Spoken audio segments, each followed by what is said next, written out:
Hello, and welcome to this special live wisdom session, Go Beyond Tapping EFT with Mary Sise. I'm Johanna Wolf with the Shift Network, and I am so thrilled to be introducing you to energy psychology pioneer, creator of Soul Weaving, and director of Magdalena Healing, Mary Sise. And we are excited, so excited to be hosting Mary for an upcoming professional intensive advanced tapping, EFT, and energy psychology mastery. You can learn more about this program at advancedemotionalhealing.com. Again, you can find this program completely laid out in detail at advancedemotionalhealing.com. So, welcome, Mary. Oh, hi, Johanna. It's so great to be here with you. Great to have you here. I am so thrilled to be hosting this because I first experienced EFT tapping about 20 years ago. It was life changing for me. I was able to drop just all of these forever deep seated beliefs that I built my life around. And it was hindering me from excelling in my career and finding the partner I was looking for. And I discovered EFT at a retreat and it just changed my life. I mean, it was like miraculous, instantaneous change for me. And I am so happy to have you here, this master, to share this with the world. Mhm. So, Mira, let's talk about, you've been a leader in the field of energy psychology for years. How Mhm. did you discover this field? And why are you so passionate about it? Yeah, so similar to you, Joanna, when I first experienced the tapping, it was like, whoa, what is this thing? I've been a trauma therapist for uh, over 25, 30 years, something like that.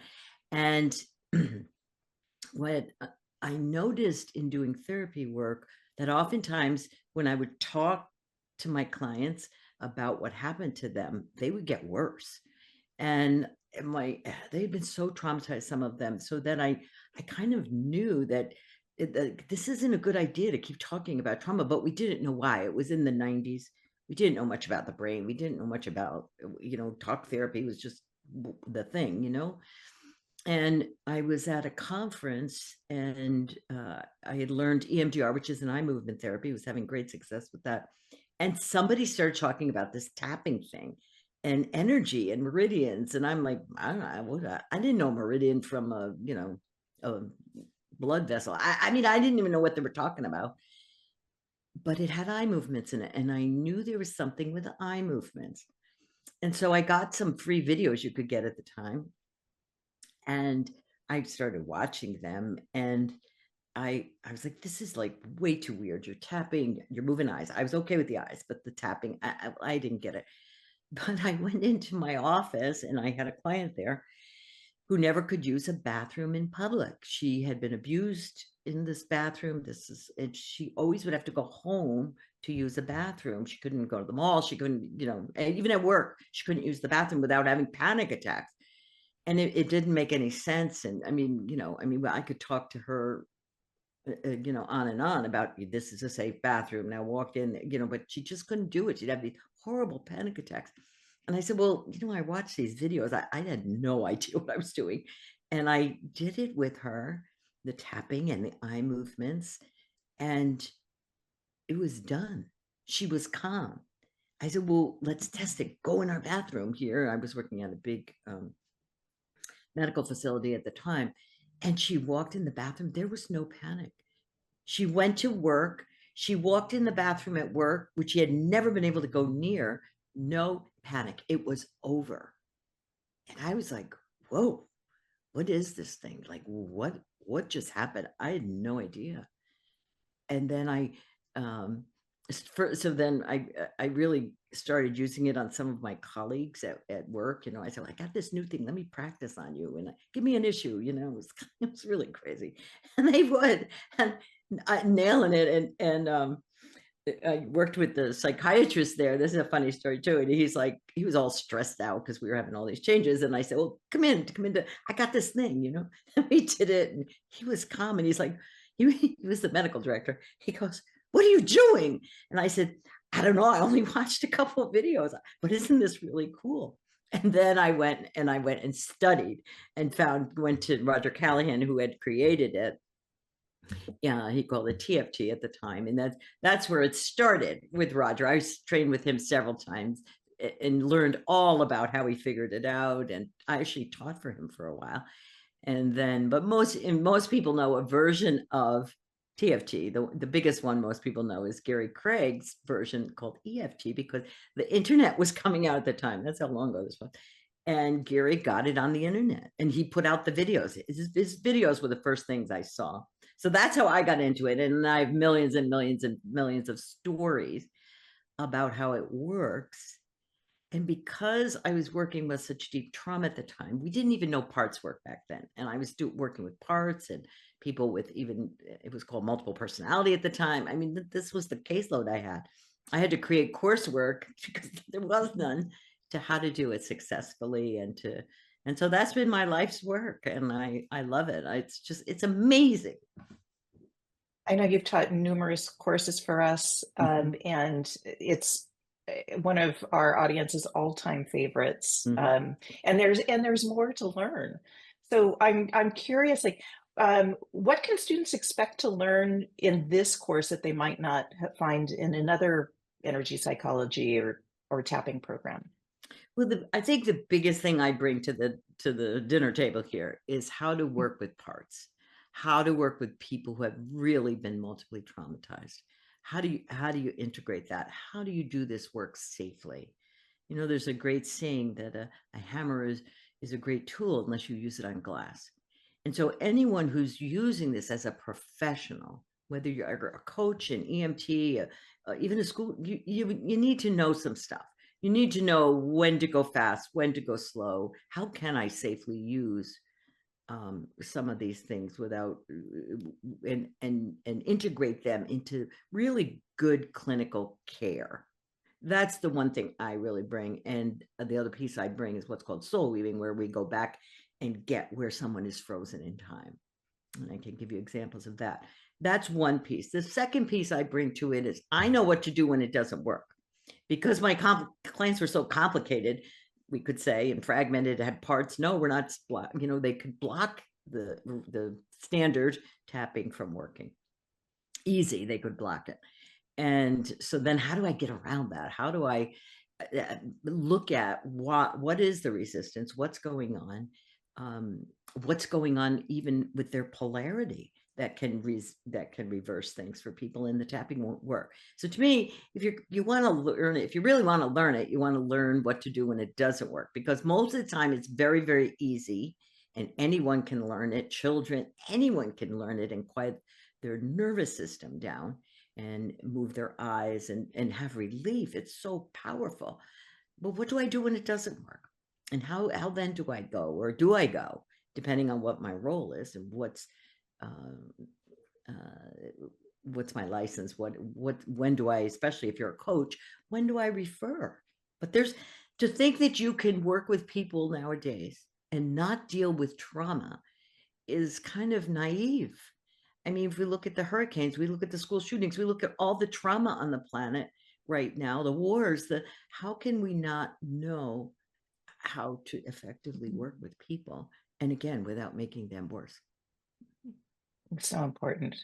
Yeah, I'm really glad you're addressing those ways that, not that the tapping go wrong, but just like, what do you do when it's not, the Yeah. basics? So I'm curious because energy psychology is a relatively new field for some people.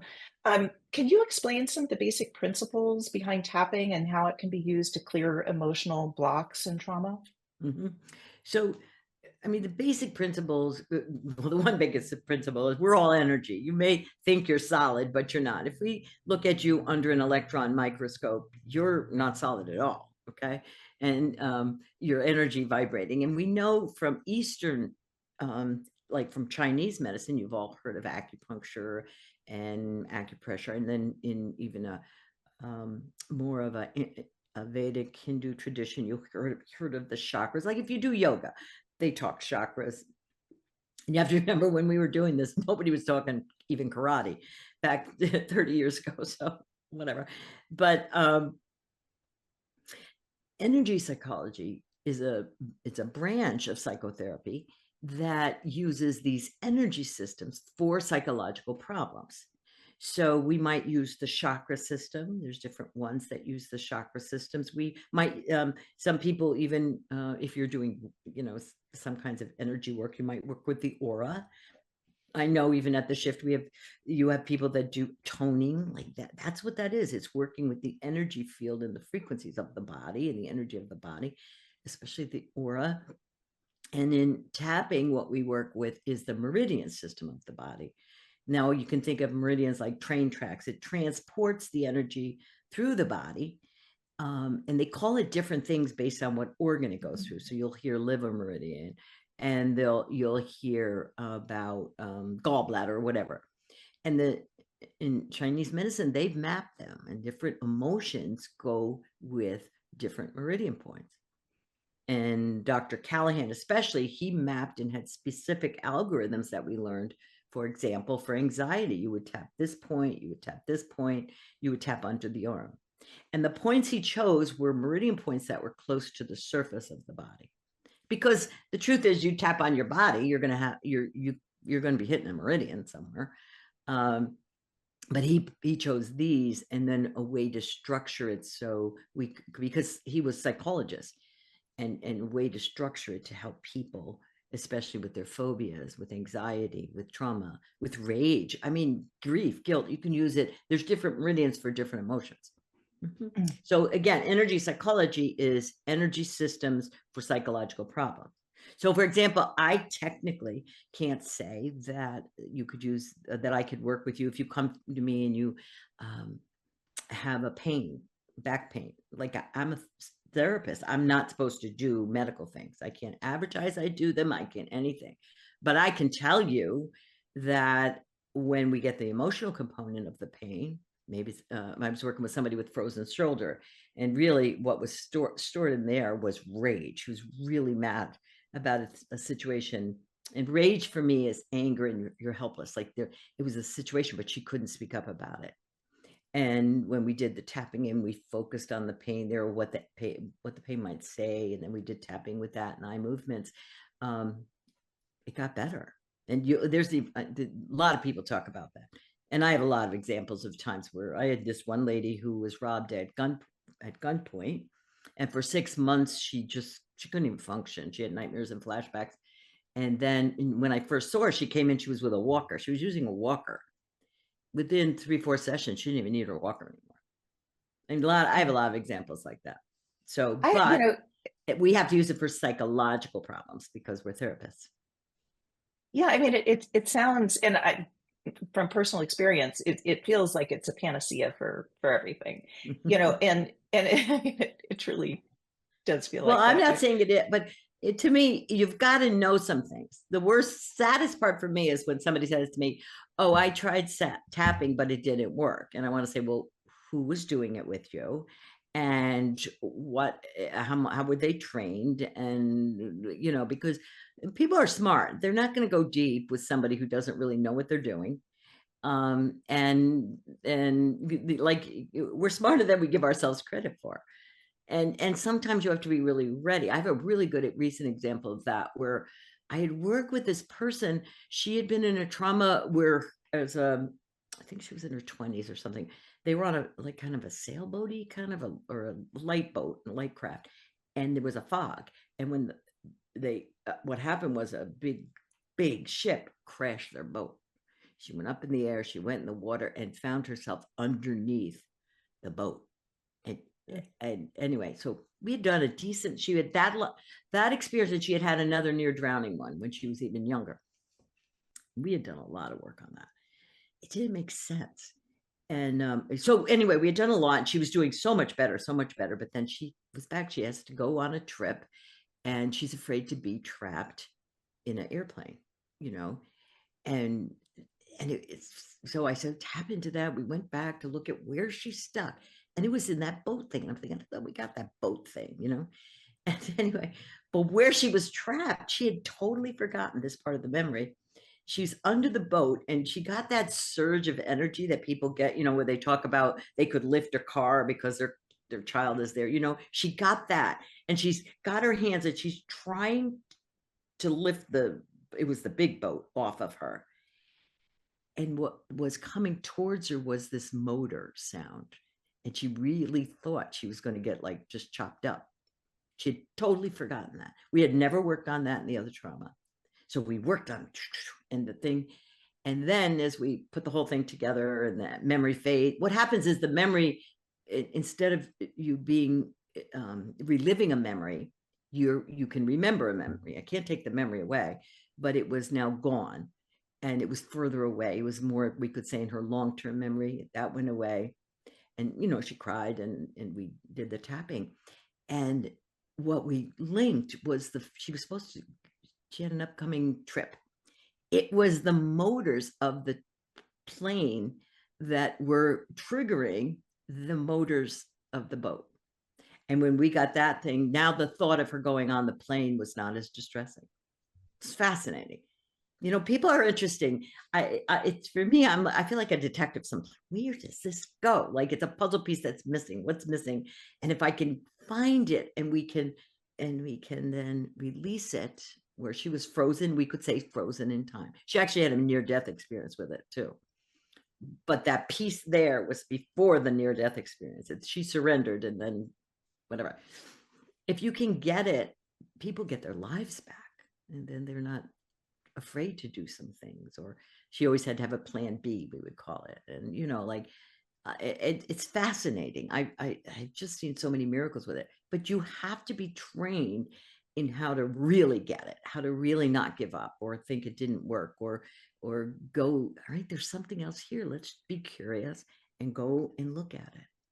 And so that's what I've seen. And I think that's some of that's just from having so many years of experience with really clients who had been really wounded or hurt in their past. Yeah. That makes sense? totally. And I know that's so much of what you bring to this type of training is that, the training to teach people how to really drill down to Mm-hmm. get to the crux of the matter, because it's one thing if you're just working on the surface. Mm-hmm. You might be able to get people to do like your story Yeah. was a perfect example of that. Yeah. But to really Mm-hmm. go in so deep and remove, it feels like you're removing that memory, like you just start fresh. Well, you know what you're doing, Joanna, is taking the charge out of the memory, the terror Mhm. that that's what was being triggered when she would have this panic. And it didn't make sense for her everyday life. Like a truck would even go by, a loud noise would trigger it. And Mhm. as I said, we got a lot of it. So I didn't think it even went to that. But if you just sometimes you just have to stay with it and then go a little deeper in the story. She was shocked. She totally had forgotten it. That's where people really can be in, some people say, well, I don't remember. But the body remembers. That's Bessel van der Kolk's greatest book. The body keeps the score. The body knows. And you might have these really strange physical symptoms but it's holding something. So what you're doing is you're releasing the energy that's stored there. And then it's just so much easier to, oh, that's over. Or someplace where she was frozen in time, we would say. Mhm. She so those are the tricky parts. So and when you learn how to get those and you bring the part back, so then I had to bring that part back to where she did get rescued. See, the part under the boat didn't know we got rescued. She's still alive. That makes sense. You fragment. You Completely. just like Yeah. fragment. And it doesn't even have to be a big near-death experience thing. It could be you're a third grader and teacher wants you to read something and you mix up your words and the kids laugh at you and you're horrified. Or it could be all of a sudden you get a shock, like, I work with a lot of people, dad just dropped dead there. And that's a big trauma. I mean, that's not a big one, but it doesn't have to be really, really big ones, but places where you got a shock. I didn't expect that of him, a betrayal. And so you want to clear the betrayal energy that's in you, because otherwise you go through life bringing people to you who will betray you, and you betray yourself. It's fascinating when you know energy and you know how powerful we are to transmute energy. That's the gig of it. And then there's at the end of the program, the last week of the module of the program, I will work with the, the participants with the sacred role of the healer. What is your role? And what healing work do you have to have done? An attitude when you're working with someone. I have to vibrate higher than you on that issue. And we'll talk about that. And what's the commitment we make if we're going to play this role? And you want to be super successful at it. That makes sense? Yeah, it's so important. Mm-hmm. So, tapping is relatively easy. Mm-hmm. Anybody can do it. But so who is this program really for? I mean, Well, it's a practitioner program. It's really a professional program. That being said, anybody can do it because the truth is everybody's a healer in my world. We emanate love and light, or we're emanating anger and anxiety and worry and all that. We're transmitting stations and we're receiving stations. So the more we do our work, the more capacity we have. It doesn't mean you have to have a formal practice where you're taking money or you're whatever, but you have a capacity to vibrate even stronger and stronger, really healing frequencies on the planet. So for me, like I can, with the work, or people work with me, or in the healer program that I run, is we've learned how to you just walk through the grocery store and you're just putting light out, you're putting light out, you're putting light out. And it's just not your personal energy. I'm not using, it's not my energy, but this connection to source, and this connection to, and understanding energy and how you can serve other people on the planet, and when to say something and when to shut your big mouth. Usually, like with your relatives, leave them alone because they have you in a different role. They don't want to hear it from you anyway. They haven't asked. And so your opinions, when to give them and when to not give them. So you have to learn some of that so you're not leaking energy all over the place and getting sick. But it's so easy. And the course really is, though, it will really take you to a mastery level of energy psychology. Okay. And it's in particularly tapping, but I'll throw in some other things too. That being said, if you're a teacher, if you're an EMT worker, if you just want to learn it for yourself, there's no harm in any of that. And you will be able to master this and know what you're capable of. So then you can even use it with yourself in a deeper way. Now, all that being said, I want to be really clear about one thing. I can lift a end table by myself. I can't lift my piano by myself. Okay. So if you're somebody who's had a lot of trauma, you really want to be working with somebody who knows tapping or knows some of the trauma processing things we have now. EMDR is a good one too. There's lots of newer therapies out to help you with that, because for one, it's very difficult to go that deep if you're not with somebody helping you. Like the woman with the boat thing, she could not have done that on her own. That the terror is too big, and you don't want to have a panic attack. Okay, so you don't want to do that much on your own. So I just want to be really clear. This isn't like to do deep therapy if you've had a really difficult childhood, especially. And I will cover where do you refer and where do you not, where can you keep going forward and get extra support if you need it, or whatever. How do you work collaboratively with other people depending on your role and your license? But for those of you, maybe you're a teacher, or you just want to know it for yourself, and you want to know, and you will come out of it with a greater knowledge of what to do when you can't get it to work. Like, what kind of questions would you ask yourself? Like, we'll go into all of that. Mm-hmm. Yeah, and you said something a moment ago about the healer, emanating light, Mm-hmm. but that takes a toll on the healer too. So how can this type of work serve the healer as well? Okay, because a lot of what I'll talk about is the only time it's taking a toll on me is if I'm using my personal energy. Mm. Okay, so we'll talk about the role of the healer. sometimes people would say, I have to protect myself from other people. No, you don't. I'll teach about law of resonance. And if something's resonating with you, you really want to go within and, whoa, I've got that same frequency. Or and we know it as healers, I mean, for a long time, I would do the same thing, I had like a Wonder Woman cape or something in my closet, and I go flying around trying to save everybody or rescue everybody. And most of us that are in the healer profession, it's usually because of our own wounds. That's like, and we're trying to fix everybody else or save everybody else because that's been our job since we were 3 years old or whatever. Maybe it was the role in the family. But to play the healer role and not get sick, because you look at healers, just go to a medical conference or a whatever therapist conference and look at them. They're pretty worn out and burnt out. So to do this in a higher way, you have to do your work, and then the energy just can move through you and out. It doesn't take any of my personal energy unless I'm triggered. If I'm triggered or I haven't done my work on what you're bringing to me, which often happens. That's how healers, if you do this right, you will grow. I shouldn't say right because it makes it something else wrong, but if you do it in this way, I should say, you will be vibrant. You have to be, because you use it as an opportunity to clear something within yourself, and you know how to do it. Wonderful. So for somebody considering this course, how would you say that they're going to walk away different or better equipped as a practitioner?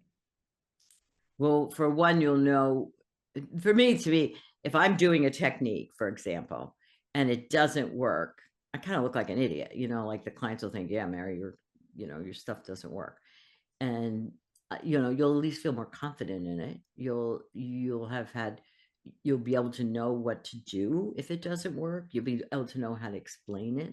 So if I'm a professional, I want to be able to be trained at a good level of anything I'm doing and be able to, you know, make these kinds of claims or not make these kinds of claims. What does our research show? We have much more research now, certainly than before when I was doing it. I was just like, I don't know how it works, but like, whoa, look at this, my clients, they weren't going back in the hospital. They were coming down off their meds. And I had psych backup. So the word really got out. In fact, one psychiatrist said to his client, he goes, we don't always know what she's doing in there, but her people get better. And so we kind of leave her alone. I'm thinking, what do you think I'm doing? Tarot cards? Like, come on. So, but anyway, they would say those things about me because people got better. And so you want to be able to, that's what you'll walk away with, more confidence, when to go slow, how to work with this. So more confidence, a better way to explain what you're doing.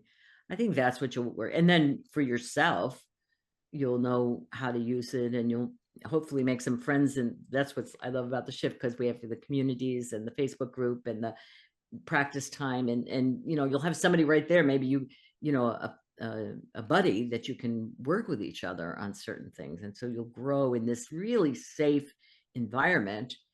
And then you can bring your questions, and we can, like, I tried it on this person and this didn't work, or what else could I have done, or what else could I have asked? And so you'll get really comfortable with using energy psychology. And then as you see clients get better, here's what happens is they go tell all their friends. Okay. And now all of a sudden you'll have a lot of people once you know what you're doing and you can speak like that. So as a professional, and even like, say you work with women just on weight loss. You're not licensed as a social worker. You don't think you're going to do trauma, although I haven't really found too many people who don't have some trauma in their lives. But like where do I target, and this whole body image thing, how do I look at that? And you're going to find out there usually is some trauma there. How do I handle it? Is this somebody I can work with? So, like if you're a coach, and I was working with somebody the other day, and she knew she could go to the next level, but like something was blocking her. And sure enough, it's her father's voice saying, Who do you think you are? Or, you know, women can't do this, da da da da da. And so you'll be able to just target that stuff and go for it. Yeah. So Sign me up for that. I want to what'd you do say? that What? one. I What? said, sign me up for that. I want to tap my way into new, Exactly. a real New Year's resolution of sticking Right. to a healthy diet. Well, this Exactly. Or what? And then we're going to do addictions too in this course. I forgot to mention this. We'll talk about how do you target addictions? Where do you tap? When do you tap? And why they don't tap. Most people with an addiction, most people don't know this. If I have an addiction to alcohol and I just get in the field of alcohol, my polarity reverses. So then, oh, I forgot to tap. You'll hear that all the time. Oh, I kind of, when your polarity reverse or eating, I just put sugar in my field and my field will go, and I'll show you how to test the field and how to test it for yourself. And then it'll just make things make sense why you can't keep your resolution. And I'll also talk to you about brain science, how you got programmed under the age of 7 because your brain was mostly in a theta state. So you'll just know stuff, and it'll make it so much easier for you to really be successful with tapping. fantastic. I can't believe how quickly this time has flown by. I would like to invite the audience to ask questions, and if we can't address them here now, we will absolutely note them and make sure that these questions are answered. Probably most of the questions will be answered on the website for this program, which Mm-hmm. I'll remind you is advancedemotionalhealing.com. There's bonuses included in this program. Probably most of the questions will be answered on the website for this program, which Mm-hmm. I'll remind you is advancedemotionalhealing.com. There's bonuses included in this program. There's a PDF chapter from Mary's book, the Book of Energy Belief, on personalized energy practice to increase intuition and self-awareness. There's the science behind tapping. It's a video interview with you and Peta Stapleton, Mm-hmm. and as well as a couple of extra bonuses with you and one of our favorite faculty, Roland McCready, on the heart of the healer through the scientific lens, another video, and then also with the beloved Cindy Dale, the heart of the healer through the intuitive lens. So all of that's really exciting. All of the costs and incentives are all included on the website. So again, I encourage you to go to advancedemotionalhealing.com. And so, Mary, if you could just, finally, if there's any one thing you'd like potential students to know about this course, what would it be? I would say, oh, just come and do it. Just come be with me. You will be, there's so much trauma and suffering on this planet. And the more of us who are really there and can alleviate some of that suffering during this critical time, it's just take, or even just use it for yourself and take this fear and terror and anger and division, transmute it off the planet. You play a critical role. And so I warmly welcome you to join me and really learn energy psychology, mastery. Fantastic. Well, thank you again, Mary. If you have any questions, again, it's advancedemotionalhealing.com, or you can go to the link in our bio, or in our bio. Mary, thank you so much for this You're welcome. time. The course starts on January 8th. And as Mary said, just come. Your life will change, and those that you serve. So thank you again, Mary. It's been a Thank pleasure. you. Until next time.